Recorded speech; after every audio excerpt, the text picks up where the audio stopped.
If you own a home in the Carolinas, or you are thinking about buying one, this is not the kind of video you watch for comfort. It is the kind of video you watch for clarity, because across North and South Carolina, the housing market is no longer being driven by pandemic euphoria, cheap money, and blind bidding wars. It is now being driven by something much more serious: affordability pressure, rising inventory, longer selling times, and buyers who are finally willing to walk away. Now, let's be clear right up front. This is not a 2008-style collapse everywhere, not yet. But in many Carolina markets, the boom psychology is dead. Sellers who got used to instant offers are now chasing the market down with price cuts. Investors who thought migration alone would keep values rising forever are discovering that demand is not infinite. And buyers who sat on the sidelines for 2 years are suddenly realizing that patience is finally paying off. Mortgage rates are still sitting above 6%, which means every inflated list price hurts more than it did during the frenzy years. At the same time, North Carolina has been moving toward a more balanced market, and South Carolina has seen more inventory, more time on market, and more homes taking price drops. That is the backdrop for this countdown. So today we are looking at 10 Carolina cities where the housing slowdown feels the most brutal right now. These are not necessarily the cities with the biggest long-term problems. These are the cities where the market hangover is becoming impossible to ignore. And if you live in one of these places, I want you to listen closely, because this video is not just about fear. It is about what these warning signs actually mean for your money, your timing, and your next move. Let's start with number 10. Number 10, Greenville, South Carolina. Greenville still looks strong on the surface. The downtown is polished, the restaurants are busy, and the upstate growth story still sounds attractive to out-of-state buyers. But that is exactly why Greenville belongs on this list. This market was sold as one of the safest bets in the Carolinas, and now the cracks are starting to show. Recent numbers show Greenville home prices only barely up year over year, while homes are taking more than 50 days to sell, and the average property is closing below list price. In plain English, that means sellers are losing leverage. They are not getting the instant traffic they were promised, and buyers are no longer treating every listing like a once-in-a-lifetime opportunity. That matters because Greenville's boom years created a dangerous mindset. Too many sellers anchored themselves to peak pricing. Too many buyers stretched based on the assumption that the next transplant wave would always pay more, and too many investors assumed desirable city automatically meant protected market. It does not. What makes Greenville vulnerable is not dramatic price destruction. It is slow disappointment. It is the type of market where sellers keep trimming 5,000 here, 10,000 there, while days pile up and confidence fades. That is how a soft market turns into a painful one. Not with one giant crash, but with 1,000 smaller concessions. If you are a seller in Greenville, this is no longer a market for ego pricing. It is a market for realism. Price correctly, fix what buyers can see, and stop assuming charm alone will rescue an overpriced deal. Number 9, Wilmington, North Carolina. Wilmington is one of those places that sells a dream before it sells a house. Coastal lifestyle, walkable historic areas, easy beach access, and a steady stream of people who want the water without paying South Florida prices. But dream markets become dangerous when buyers start doing math instead of fantasizing. Yes, Wilmington still has demand, but the market tone has changed. Homes are still often closing below list price, and recent market data shows buyers are far more selective than they were during the migration craze. Sellers are not getting the urgency they got a few years ago, and that is a problem in a market where many owners bought with the expectation that lifestyle would outweigh affordability forever. The real pressure point here is carrying cost. On the coast, people are not just buying the house. They are buying insurance exposure, storm risk, maintenance risk, and in some cases, HOA complexity. When mortgage rates stay elevated, those extra costs stop feeling manageable and start feeling suffocating. That is when buyers hesitate, and hesitation is poison for an overpriced market. Wilmington is not imploding in the same way as some of the more distressed markets on this list, but it does not have to implode to become painful. A market can still feel brutal when showings slow down, offers get pickier, and sellers realize their coastal premium is no longer automatic. If you are buying in Wilmington, negotiate hard. If you are selling, understand that the beach story is not enough anymore. Buyers want value, not just atmosphere. Number 8, Columbia, South Carolina. Columbia is supposed to be one of the more stable Carolina markets. It has state government, a university, a broad local economy, and home prices that still look relatively affordable compared with some of the bigger boom towns. But stability does not mean immunity. Recent market data shows Columbia home prices slipping year over year, with homes taking around 50 days to sell and many properties still closing below list. That may not sound catastrophic, but this is exactly what a pressure market looks like in its early stage. Sales do not need to collapse for a city to land on this list. They just need to show that sellers no longer control the terms. Columbia is especially vulnerable because it attracts a mix of buyers with very different budgets: government workers, university staff, first-time buyers, retirees, and investors are all playing in the same pool. When borrowing costs stay elevated, the weakest buyers get pushed out first, and once entry-level demand thins out, the whole market becomes less fluid. That is the danger here. Columbia does not have a flashy luxury crash story. It has a liquidity problem story. Homes can still sell, but they require better pricing, better condition, and more patience. And in a market conditioned by fast appreciation, patience feels like panic. For homeowners, the lesson is simple. Do not mistake still affordable for automatically safe. If incomes are stretched and buyer confidence is shaky, even a lower cost market can get stuck in the mud very quickly. Number 7. Raleigh, North Carolina. Raleigh spent the past several years being marketed like a real estate cheat code. Strong jobs, strong education base, tech growth, high migration, polished suburbs, and endless new construction. For a while, all of that was true enough to justify the hype. But now the market is being forced to confront a basic reality.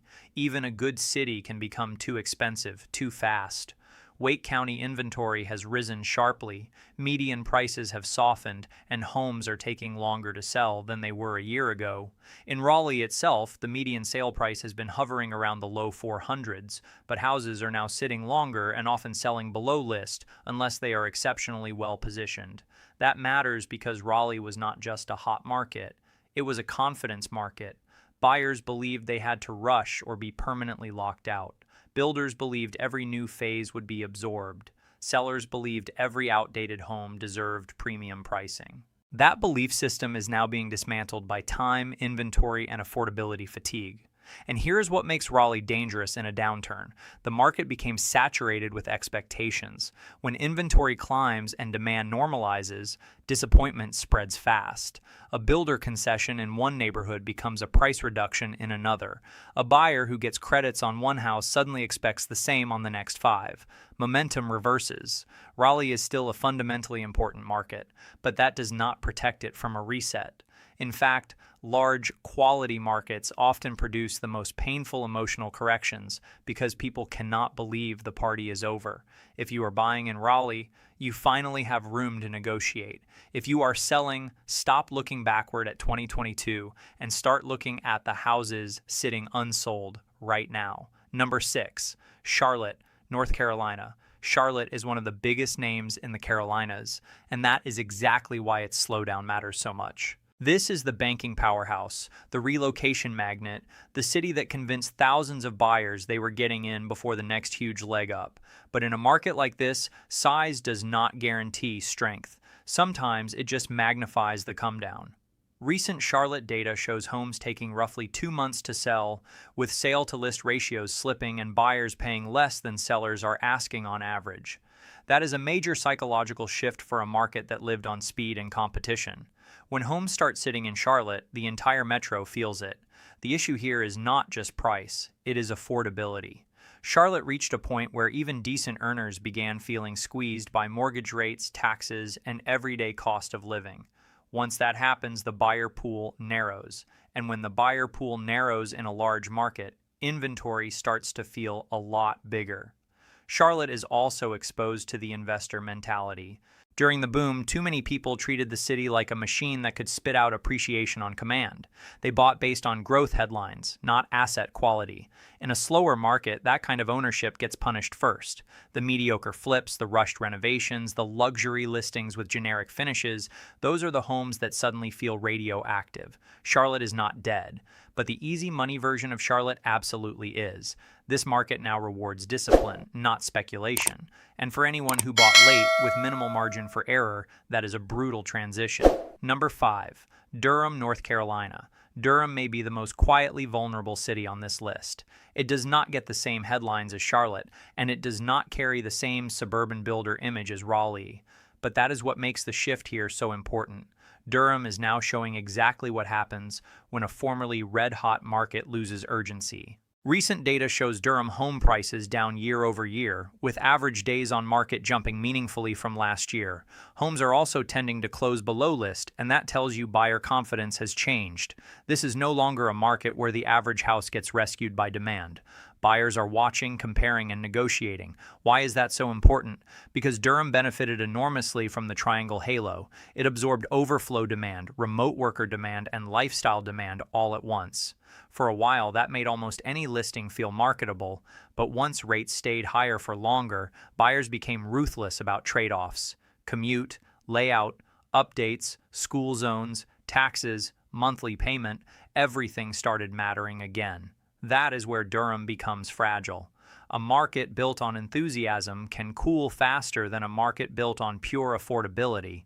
If buyers no longer feel pressure, listings start competing harder. And once listings compete harder, the "I'll wait for my number" strategy begins to fail. Durham is still desirable, but desirable does not mean untouchable. In fact, many desirable cities go through the sharpest emotional resets because owners refuse to believe the market has changed until months of inactivity force them to face it. Number 4. Charleston, South Carolina. Charleston is one of the most beautiful cities in America, but beauty does not make a market bulletproof. If anything, it can create the illusion that fundamentals no longer matter, and that illusion is expensive. Recent market data shows Charleston homes taking much longer to sell than they did a year ago, with many properties closing below list and overall competitiveness looking weaker than the city's reputation would suggest. That should get your attention. In a premium market, time is one of the clearest warning signs. When buyers stop rushing in a place like Charleston, it means the price-value gap has grown too wide. Charleston also has a structural problem that never really went away: cost layering.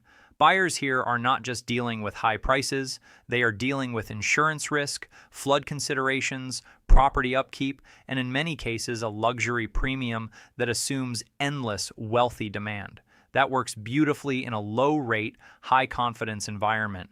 It gets shaky fast when buyers become payment-sensitive. And unlike some inland markets, Charleston cannot easily hide from reality through affordability catch-up.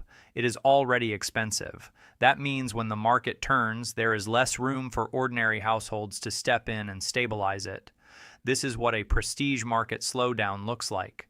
The city still photographs beautifully, the brochures still work, the dream is still intact, but the transaction reality is changing.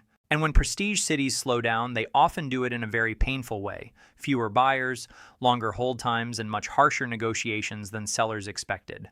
Number 3, Spartanburg, South Carolina. Spartanburg is where this list starts to get truly uncomfortable, because here we are not just talking about slower momentum, we are talking about a market that is already showing clear downward price pressure. Recent Redfin numbers show Spartanburg home prices down more than 9% year over year, with homes still taking around 70 days to sell and many closing several percentage points below list. That is no minor cooldown. That is a real correction signal. Spartanburg's problem is easy to understand. During the boom, it benefited from the relative affordability story. Buyers priced out of other markets started looking here. Builders saw opportunity. Investors saw margin. And everyone assumed that being cheaper than nearby hot markets was enough to guarantee demand. But relative affordability is not a shield when the whole region becomes payment sensitive. What happens next is brutal. The buyer who once would have settled for Spartanburg now waits for concessions. The investor who once loved the yield now hates the uncertainty. The seller who thought they were late to the boom but still safe suddenly realizes they bought into the final innings. This is exactly the kind of city where panic selling can quietly begin. Not because everyone is distressed at once, but because one weak comp becomes two become four, and suddenly the whole neighborhood has to reset lower. That is how price declines accelerate in secondary markets. If you own in Spartanburg, denial is dangerous. Watch the comparable sales, not your wish list. The market already is. Number 2, Boone, North Carolina. Boone is the shocker on this list, but maybe it should not be. Mountain markets often look invincible at the top because they are powered by emotion, scarcity, and second home psychology. But those same markets can turn viciously when financing gets harder and discretionary demand fades. Recent market data shows Boone home prices down a staggering 24.5% year over year. Homes are also taking longer to sell, and the average property is closing roughly 5% below list. That is not a gentle normalization. That is a serious reset. Why does Boone get hit so hard? Because mountain market pricing tends to outrun local fundamentals very quickly. Once second home buyers and higher income remote workers slow down, the market loses its strongest fuel source. Local wage support is usually not deep enough to absorb those prices. That means once discretionary demand softens, liquidity disappears fast. Boone also suffers from the psychology of lifestyle speculation. People convince themselves that scenic markets are exempt from ordinary rules. They are not. A beautiful view does not lower a mortgage payment. A charming cabin does not protect you from a shrinking buyer pool. And a market full of emotionally priced sellers can correct much harder than people expect. If you wanted one city that proves how dangerous the post-boom hangover can be in the Carolinas, Boone is a near-perfect example. This is what happens when aspiration runs ahead of affordability. Number 1. Myrtle Beach, South Carolina. And now number 1, Myrtle Beach. If you want to see where the Carolina housing slowdown looks the most brutal right now, this is it. Myrtle Beach is the market where almost every warning sign shows up at once. Weak competitiveness, long selling times, below-list outcomes, huge investor sensitivity, and a condo segment that is under real pressure. Recent data shows Myrtle Beach homes taking around 120 days to sell, with the average property closing about 5% below list. That alone would be enough to put it high on this list. But the bigger story is inside the condo market, where local reporting has shown sharply falling prices, very low showing activity, and roughly 8 months of supply. That is the kind of inventory load that flips power decisively toward buyers. And then you add the carrying costs, HOA fees, insurance costs, special assessments, maintenance issues in older buildings. All of that becomes lethal when short-term rental math weakens or when buyers stop believing appreciation will bail them out. Suddenly, what looked like a beach investment starts behaving like a monthly liability. Myrtle Beach also attracts exactly the kind of ownership profile that makes downturns uglier: retirees on fixed budgets, second home buyers, income-chasing investors, and owners who are emotionally attached to peak values. In a slowing market, that combination produces hesitation, denial, and eventually capitulation. This is why Myrtle Beach takes the number 1 spot. It is not just cooling, it is splitting. The best assets may still move, but large parts of the market, especially in the condo world, are now dealing with the kind of conditions that turn "I'll wait for my price" into "just get me out." So what is the big takeaway from all of this? The Carolina housing story is no longer just about migration, sunshine, jobs, and low taxes. It is now about whether the buyer can actually afford the payment, whether the property can justify the carrying cost, and whether the seller is willing to meet the market instead of fight it. That is why these 10 cities matter. They show us that the boom is over, even if the crash headlines are still ahead of the data in some places. In Greenville, the problem is fading leverage. In Raleigh and Charlotte, it is the collapse of easy momentum. In Durham and Columbia, it is buyer selectivity. In Charleston and Wilmington, it is cost pressure. In Spartanburg and Boone, it is real price weakness. And in Myrtle Beach, it is a market where inventory, condo stress, and investor fatigue are colliding all at once. If you are a seller, the message is simple: price ahead of the market, not behind it. If you are a buyer, do not let old headlines rush you. Inspect harder, negotiate harder, ask for credits, and if you are an investor, stop underwriting best-case scenarios. Assume higher insurance, slower absorption, and thinner margins. The next phase of the Carolina housing market will not reward hype, it will reward discipline. And if you live in one of these cities, I want to hear from you. Are homes sitting longer in your neighborhood? Are sellers finally cutting prices? Or are buyers still frozen because even after the reductions, nothing feels affordable? Drop your thoughts below. And if you know someone thinking about buying, selling, or moving to the Carolinas this year, send them this video before they make an expensive mistake. Because in a market like this, information is not just helpful, it is protection.